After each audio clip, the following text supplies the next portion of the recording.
Beef cattle from the Southwestern United States typically enter one of three supply chains. Calves destined for market spend much of their lives grazing, first on southwestern rangelands where they are born, then on grass or wheat pasture at an intermediary stocker operation. At this point, they're ready for their final fattening phase, called finishing. Many are sent to feedlots in the southern plains to be fattened on a high-energy ration. Alternatively, cattle might be finished on grass or other forage, either in the northern plains or in the southwest. In this video, we will compare the environmental impacts of these three supply chains using data from a simulation of each system. Cattle grain finished in the southern plains are usually ready for processing at about 18 months of age. Feedlot rations might include corn, alfalfa, distillers' grains, and vitamins, minerals, and oils. This feed promotes more rapid weight gain than a grass diet. It also creates marbled meat and a flavor that may be more familiar to consumers. Grass-finished cattle might take longer to reach their target weight. In our simulation, it took 27 months in the northern plains and 30 months in the southwest. Grass finishing may include feeding alfalfa or other hay which may be brought in from outside. Grass finishing in the southwest takes the longest because forage quality in this region can be lower.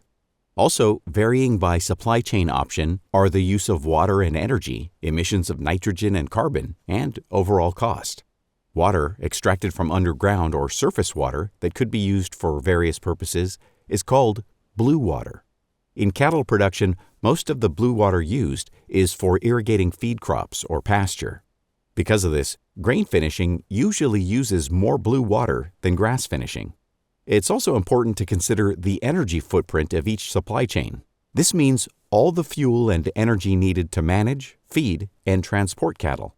In our simulation, grain finishing has the highest energy footprint because of what it takes to grow and transport high-energy rations.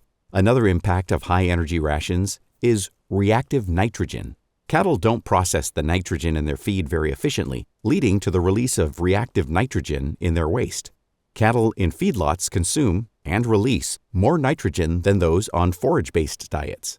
Northern plains grasses are higher in protein and therefore contain more nitrogen than those in the arid southwest. So the lowest release of reactive nitrogen takes place during grass finishing in the southwest. A carbon footprint measures all greenhouse gas emissions linked to beef cattle production, including methane production by the cattle and emissions from feed production. Grain finishing is faster than grass finishing, and the quality of the feed is higher, which leads to less methane produced over the lifespan of the animal and thus a smaller carbon footprint. Purchasing feed adds to the cost of keeping cattle. In our simulation, grain finishing costs the most money. As you can see, each production system has trade-offs. Which one is most desirable depends on your goals, priorities, and context. However, understanding these trade-offs can help us to make informed choices. The Sustainable Southwest Beef Project is also studying the impact of different cattle breeds on resource use, outputs, and land. Researchers are evaluating heritage Rarámuri Criollo cattle, Angus, and a crossbreed of the two. Crossbreeding ideally carries the benefits of Criollo heritage traits in the cow herd while producing a calf with body characteristics more like its Angus sire. In a simulation comparing breeds, the Criollo Angus crosses had the smallest environmental impact in all three supply chains. More research is needed to see if these findings hold true in other simulations and in field trials.